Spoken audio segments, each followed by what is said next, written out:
यं ब्रह्म वेदान्तविदो वदन्ति परमं प्रधानं पुरुषं तथान्ये विश्वोदिगतिकारुणीमीश्वरं वा तस्मै नमो विघ्नविनाशनाय। नारायणं नमस्कृत्य नरं चैव नरोत्तमं देवीं सरस्वतीं व्यासं ततो जयमुदीरयेत्।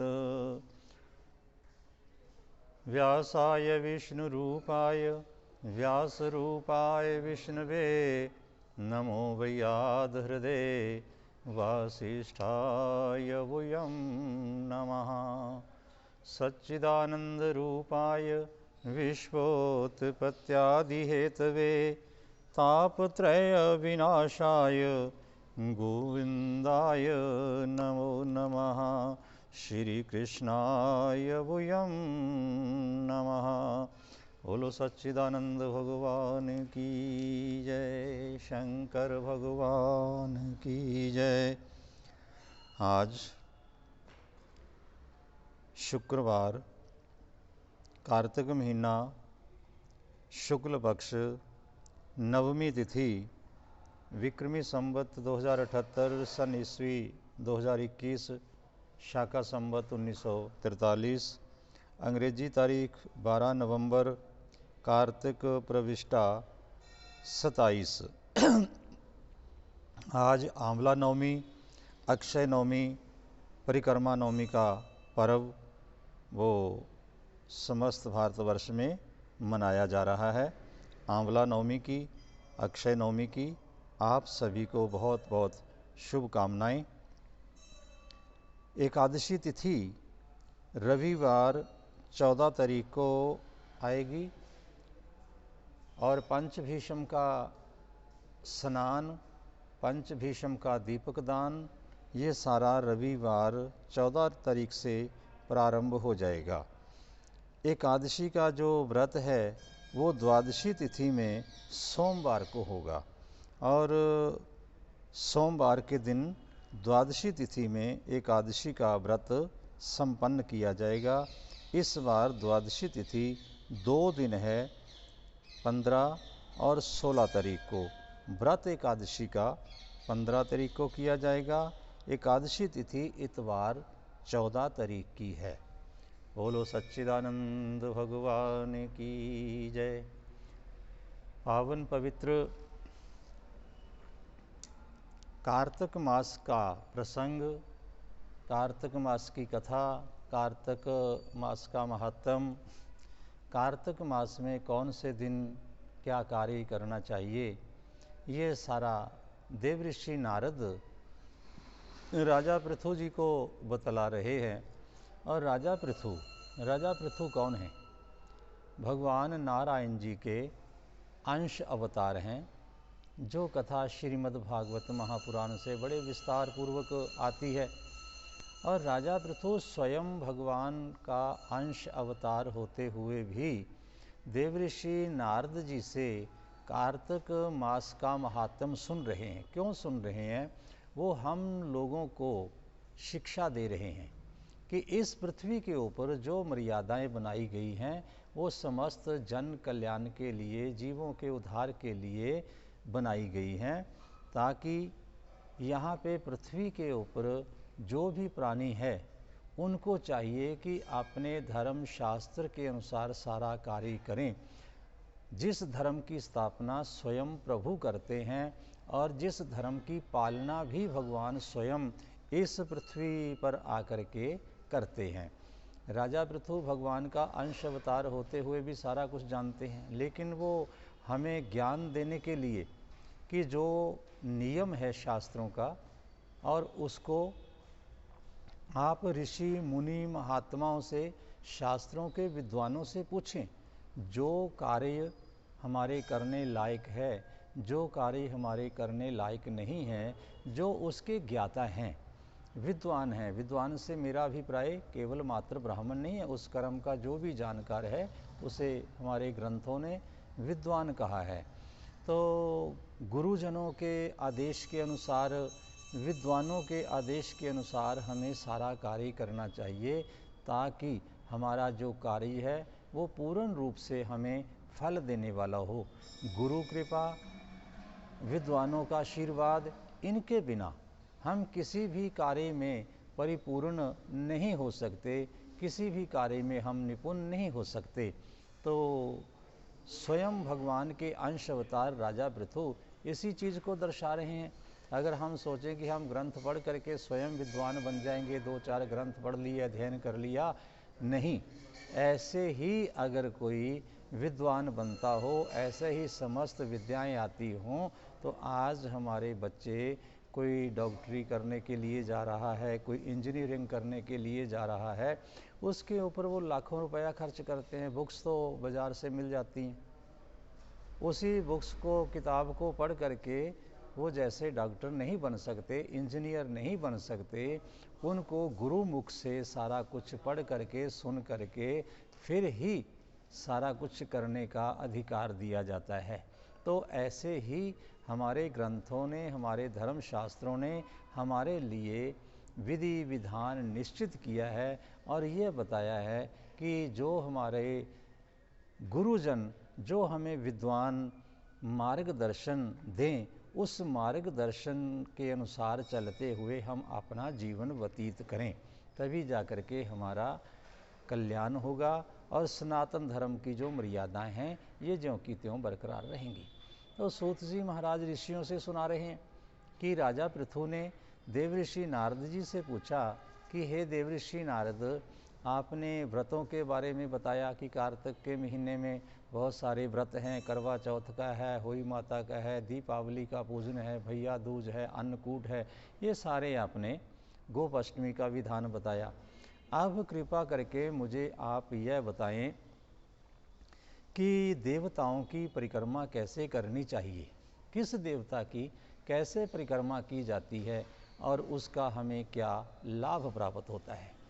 तो परिक्रमा के विषय में देवऋषि नारद कह रहे हैं कि हे राजा पृथु, जो भगवान की परिक्रमाएं हैं वो अपनी इच्छा अनुसार की जा सकती हैं, लेकिन फिर भी भगवती की 1 परिक्रमा, सूर्य भगवान की 7 परिक्रमा और अग्नि की 3 परिक्रमा, भगवान नारायण जी की 4 परिक्रमा, पितरों की जितनी चाहे उतनी परिक्रमा कर सकते हैं और भगवान शंकर जी की आधी परिक्रमा करनी चाहिए। तो ये परिक्रमाओं के विषय में हमें ग्रंथों में अनेक प्रकार के विवरण मिलते हैं। तो यहाँ पे आता है कि भगवान नारायण जी की 4 परिक्रमा, यानी कि ये धर्म, अर्थ, काम और मोक्ष को देने वाली हैं। जितनी अधिक से अधिक परिक्रमा हो सके उतनी ज़्यादा हमें परिक्रमा कर लेनी चाहिए, उसका उतना ही अधिक हमें पुण्य प्राप्त होता है। तो भगवान शंकर जी की आधी परिक्रमा के विषय में बतलाया गया। क्यों? ये कथा का विस्तार काफ़ी लंबा है, फिर किसी दिन जब समय मिलेगा तो इसके ऊपर भी चर्चा होगी। और मुख्य रूप से भगवान शंकर जी की आधी परिक्रमा क्यों की जाती है, तो ये आपको संक्षेप में मैं बता रहा हूँ कि भगवान शंकर जी के ऊपर जो भी जल चढ़ाया जाता है, जो भगवान शंकर जी की पूजा में हम पत्र पुष्प अर्पण करते हैं और वो जलहरी से होते हुए एक मार्ग से, एक नाली से होते हुए बाहर चले जाते हैं, और भगवान शंकर जी के ऊपर जो भी सामान चढ़ाया जाता है उसको लांघ करके नहीं जाना चाहिए। उस पानी वाली नाली को, जलहरी से जो पानी निकल रहा है उसको क्रॉस नहीं करना चाहिए। उससे हमारा जो जप तप तीर्थ दान, ये जितना भी हम कार्य करते हैं उसका हमें पूर्ण रूप से लाभ प्राप्त नहीं होता। इससे संबंधित जो कथाएं हैं वो फिर किसी दिन समय प्राप्त हुआ तो आपको उसके बारे में विस्तार पूर्वक चर्चा करके बताया जाएगा। तो वैसे तो भगवान जी के पूजन में जो भी हम सामग्री अर्पित करते हैं, भगवान जी को हम जो भी कुछ चढ़ाते हैं ना, किसी भी देवता को चढ़ाओ वो पाँव के नीचे नहीं आना चाहिए। ऐसी कोई ना कोई व्यवस्था होनी चाहिए कि जो सामान है वो पाँव से या हमारी अशुद्ध जगह से दूर रहे। तो उसके लिए या तो हमें जल प्रवाह कर देना चाहिए जितना भी भगवान जी के ऊपर चढ़ा हुआ सामान है, परंतु आजकल क्या है, सरकारें, गवर्नमेंट ये कह रही हैं कि भाई इससे प्रदूषण फैलता है, चलो उनकी एक अलग बात है। अगर हमारे पास कोई ऐसा साधन नहीं है कि जहाँ पे हम जल प्रवाह कर सकें, तो उनके लिए आप सामान इकट्ठा कर लीजिए। जब भी आपके घर में हवन यज्ञ इत्यादि कोई कार्य हो, तो उस समय वो सारी पूजा की सामग्री को उस हवन यज्ञ में डाल दीजिए, हवन होने के बाद, पूर्णाहुति होने के बाद में। अन्यथा आप जब देखें कि घर में ये पूजन का सामान काफ़ी ज़्यादा पड़ा हुआ है, घर में ऐसी वैसी कई वस्तुएं हैं जो पाँव के नीचे नहीं आनी चाहिए, लेकिन आपके पास संभालने की कोई व्यवस्था भी नहीं है, कोई स्थान नहीं है, या आपने जो कोई बर्तन या कोई पात्र रखा हुआ है उसमें भी वो नहीं समा रही, तो उस समय थोड़ी सी समिधा लेकर के, घी लेकर के, हवन सामग्री लेकर के और भगवान से प्रार्थना करते हुए, और वो सारी जो पूजा की सामग्री है उसको उसमें डाल देना चाहिए, अग्नि अर्पण कर देनी चाहिए। जल अर्पण करना ही चाहिए सामग्री जो बची हुई है, या उसको अग्नि अर्पण करके, अग्नि अर्पण करने के उपरांत फिर उसकी जो भस्म होती है, उस भस्म को लेकर के आप किसी ज़मीन में दबा दें या किसी ज़मीन में बिखेर दें, उसमें कोई दोष नहीं लगता। आजकल लोग क्या करते हैं, घर से जो मूर्ति निकाली गई, घर से जो और सामान निकाला गया, उसको पीपल के नीचे छोड़ देते हैं। तो भाई वहाँ पे उसका मूर्ति का अनादर होता है, वहाँ पे कोई जानवर आते हैं और सभी उस मूर्ति के ऊपर कोई गंदी मंदी चीज़ फेंकता है, तो उसका हमें दोष लगता है। तो इन चीज़ों से हमें बच कर के रहना चाहिए।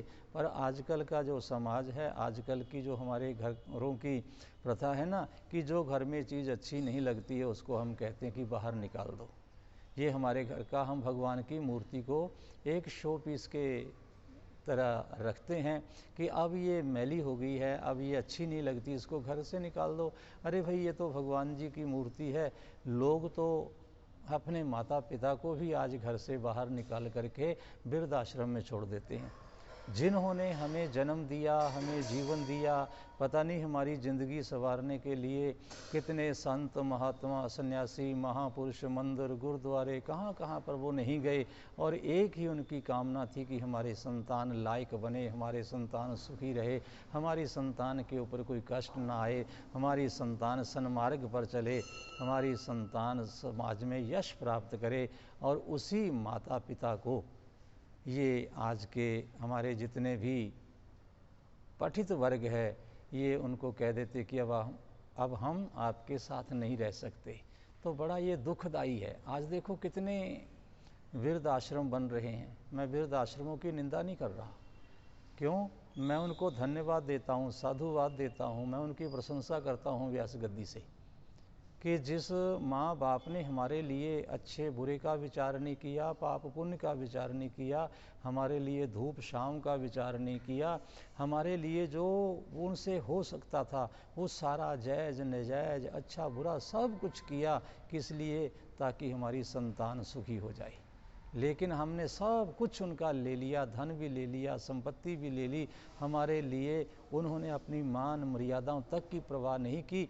लेकिन फिर भी अंत क्या हुआ, हम उनको कह देते कि आप वृद्धाश्रम में चले जाओ। जो वृद्धाश्रम वाले हैं वो धन्यवाद के पात्र हैं, साधुवाद के पात्र हैं। क्यों कि जो जिम्मेदारी हमारी थी, जिन्होंने हमारे लिए किया था, हम कुछ नहीं कर रहे, कम से कम वो लोग, उनको तो वो संभाल रहे हैं। ये सबसे बड़ी समाज सेवा कर रहे हैं, वो सबसे उत्तम पुण्य का कार्य कर रहे हैं। जिन देवताओं को आपने ठुकरा दिया है, बच्चों ने ठुकरा दिया है, उन देवताओं की वो देख रेख करके और समाज में वो पुण्य के भागीदार बन रहे हैं, बहुत उत्तम कार्य कर रहे हैं। लेकिन ये नौबत आई तो आई क्यों? क्योंकि हम जो भी कार्य करते हैं, जो उनके ज्ञाता नहीं हैं, हम उनसे पूछ करके वो कार्य करते, जिसको उस चीज़ के बारे में बिल्कुल भी ज्ञान नहीं है। तो मंदिर की परिक्रमा की यहाँ पे बात आती है। तो पहले समय में जितने भी मंदिर बनते थे, तो लोग उन मंदिरों की स्थापना करने से पूर्व, जो मंदिर की संस्थाएं होती थी, वो मंदिर की स्थापना करने से पूर्व विद्वानों से सलाह मशवरा करती थी, उनसे वो आज्ञा लेती थी, उनसे परामर्श लेती थी कि मंदिर का निर्माण कैसे होना चाहिए, मंदिर की मूर्ति किधर रखनी चाहिए, मंदिर कितना ऊंचा होना चाहिए, कितनी इसकी लंबाई चौड़ाई होनी चाहिए। तो जो उसके ज्ञाता, उसके जो विद्वान लोग थे, उनसे वो पता करते थे। लेकिन आजकल वो लोग आगे आकर के कार्य कर रहे हैं जिनको उस विषय में बिल्कुल भी ज्ञान नहीं है। और जब ऐसे व्यक्तियों के हाथ में हमारे समाज की बागडोर, हमारे धर्म की बागडोर आ जाती है, संचालन ऐसे व्यक्तियों के हाथ में आ जाता है, तो वो समाज की सारी जो व्यवस्था है वो खराब हो जाती है। तो पहले आपने भी देखा होगा, मैंने भी अपनी आंखों से देखा है कि कुछ माताएं माला लेकर के तुलसी जी की परिक्रमाएं करती थी, पीपल की परिक्रमाएं करती थी, भगवान नारायण जी की परिक्रमा करती थी। लेकिन आज जो मंदिरों का निर्माण हो रहा है वो कह रहे हैं कि अच्छा कैसे लगेगा, सुंदर कैसे लगेगा। उनको मान का, मर्यादा का, किसी चीज़ का कोई ध्यान नहीं है। वो अपनी इच्छा अनुसार जैसे वो चाहते हैं मन माने ढंग से उनकी स्थापना कर देते हैं। कई मंदिरों में तो परिक्रमा करने की व्यवस्था ही नहीं है, कई मंदिरों में परिक्रमा करने के लिए स्थान ही नहीं है। तो जो मर्यादाएं हमारे ऋषि मुनियों ने स्थापित की है और उसके विषय में बताया है कि कोई भी मर्यादा की बात हो, कोई भी धर्म से संबंधित बात हो, जो व्यक्ति उसके जानकार हैं आप उनसे पूछें। तो ऐसे ही राजा पृथु हमें ये मर्यादा सिखा रहे हैं देव ऋषि नारद जी से पूछ करके। और देव ऋषि नारद जी ने एक प्रसंग सुनाया कि भगवान की परिक्रमा से मिलने वाला जो पुण्य है उसका हम किसी प्रकार से भी गुणगान नहीं कर सकते, इतना ज़्यादा उसका प्रभाव है जिसका पार पाना अति कठिन है।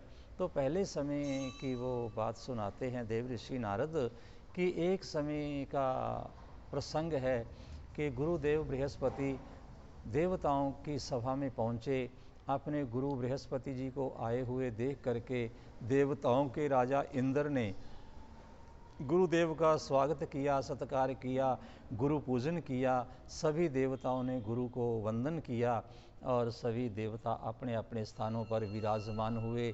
गुरुदेव के सन्मुख खड़े होकर के इंद्र ने पूछा कि हे गुरुदेव, आप त्रिकालदर्शी हैं, कृपा करके मुझे यह बताएं कि मेरे से पहले जो इंद्र थे वो कैसे थे, मेरे से पहले जो देवता थे वो कैसे थे।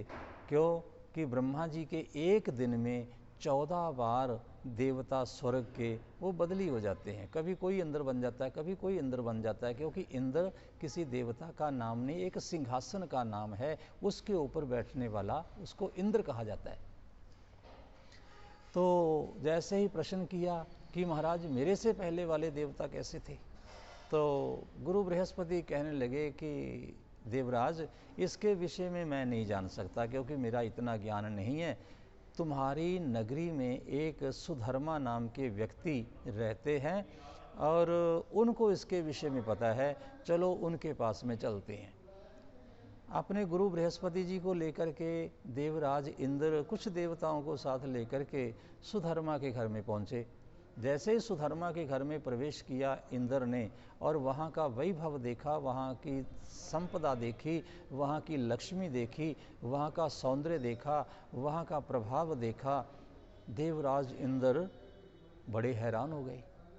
इंद्र हैरान होकर के सब देख रहे हैं और अंत में सुधर्मा के पास जैसे ही पहुँचे, सुधर्मा ने देवताओं के राजा इंद्र का, गुरु बृहस्पति जी का सम्मान किया, आसन पर बिठाया और पूछा कि महाराज आपका आगमन कैसे हुआ, आपने मेरे घर को पावन पवित्र किया है, मैं आपकी क्या सेवा कर सकता हूँ। तो इंद्र जिस कार्य के लिए आए थे वो कार्य तो वो तो बात भूल गए। आकर के इंद्र ने पूछा कि सुधर्मा आप मुझे यह बताएं कि मेरे से भी ज़्यादा, मेरे से भी सुंदर, मेरे से श्रेष्ठ, मेरे से उत्तम आपको ये वैभव, ये लक्ष्मी, ये संपदा कहाँ से प्राप्त हुई। ऐसा कौन सा आपने पुण्य, दान, जप, तप, यज्ञ किया है जो मैंने नहीं किया।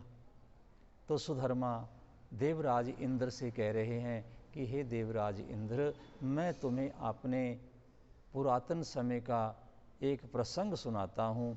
पिछले जन्म में मैं एक गीद था मांस खाने वाला। एक बार मैं मांस की तलाश करते करते करते करते बहुत ऊंचा उठ गया और फिर जब कुछ समय के बाद मैं नीचे आया तो एक मंदिर की दीवार के ऊपर बैठ गया।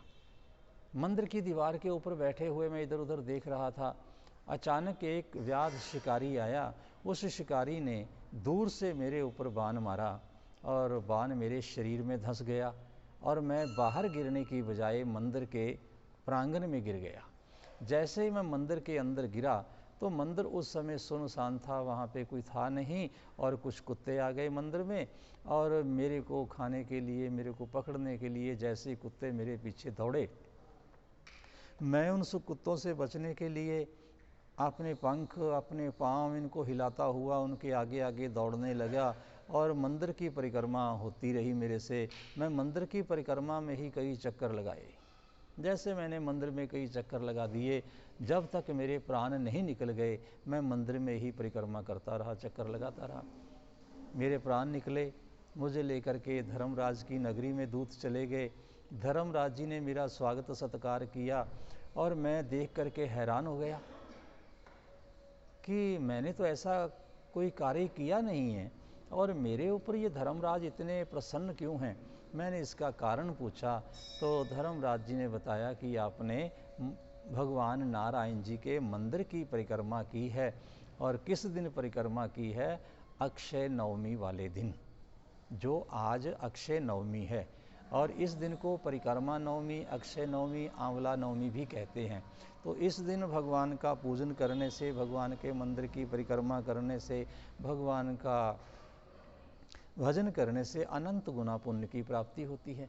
और आज ही के दिन किया गया कोई भी जो कार्य है वो बहुत जल्दी सफल होता है, फलीभूत होता है और बहुत लंबे समय तक वो हमें सुख और शांति प्रदान करता है। आज के दिन सतयुग की प्रारंभ की तिथि भी मानी जाती है कि आज ही के दिन सतयुग प्रारंभ हुआ था। कार्तिक अपने चैत्र महीने के शुक्ल पक्ष की जो एकम आती है ना, जब पहला नवरात्र आता है चैत्र का, तो उस दिन भगवान ब्रह्मा जी ने सृष्टि की उत्पत्ति का कार्य प्रारंभ किया था। लेकिन आज ही के दिन सतयुग के प्रारंभ की तिथि मानी जाती है। तो कोई भी अगर मुहूर्त किसी कार्य का ना बनता हो तो आज के दिन हम कोई भी कार्य करें वो बहुत जल्दी प्रभु कृपा से सफल होता है। तो आज परिक्रमा नवमी है। आज आंवले की परिक्रमा, आंवले के नीचे बैठ करके पितरों के लिए श्राद्ध करना, पितरों के लिए तर्पण करना और स्वयं आंवले के नीचे बैठ करके भोग लेना, भगवान का प्रसाद ग्रहण करना या अन्न का भोजन करना, प्रभु को भोग लगवा करके सभी को वितरण करना, इसका महान फल है। आंवले की परिक्रमा, पीपल की परिक्रमा और इसके अतिरिक्त त्रिवेणी की परिक्रमा, भगवान शालग्राम जी की परिक्रमा, नगर की परिक्रमा, जितना भी हो सके। सबसे पहले तो है कि किसी पुरी की, जैसे द्वारका जी हैं, मथुरापुरी है, काशीपुरी है, हरिद्वार है, ये काशी, कांची, अवंतिका, ये 7 पुरियाँ मानी गई हैं। 7 में से किसी की भी हम यात्रा कर लें अति उत्तम है, परिक्रमा कर लें। वो ना हो सके अपने नगर की परिक्रमा कर लें, नगर की परिक्रमा नहीं हो सकती गली मोहल्ले की परिक्रमा कर लें, मंदिर की परिक्रमा कर लें, गौशाला की परिक्रमा कर लें, शालग्राम जी की परिक्रमा, तुलसी जी की परिक्रमा, पीपल की परिक्रमा, साधु संत महात्मा सन्यासी की परिक्रमा, ये सारी की सारी परिक्रमाएँ हमारा कल्याण करने वाली होती हैं।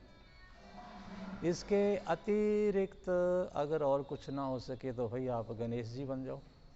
गणेश जी का भाव कि गणेश जी ने माता पिता की परिक्रमा की थी और माता पिता की परिक्रमा करने से समस्त देवताओं की परिक्रमा का हमें लाभ प्राप्त होता है, पुण्य प्राप्त होता है। तो आज परिक्रमा नवमी है, प्रभात फेरी है। आज भगवान का नाम लेते हुए, अपने गुरु मंत्र का उच्चारण करते हुए या ओम नमो भगवते वासुदेवाय, ओम नमो नारायणाय, या जिस भी प्रभु के नाम पर आपको अधिक विश्वास है उसी का उच्चारण करते हुए परिक्रमा करके और भगवान का, संत महापुरुषों का आशीर्वाद लें और प्रभु आपका कल्याण करें आज की परिक्रमा नवमी की आप सभी को बहुत बहुत शुभकामनाएं। बोलो सच्चिदानंद भगवान की जय।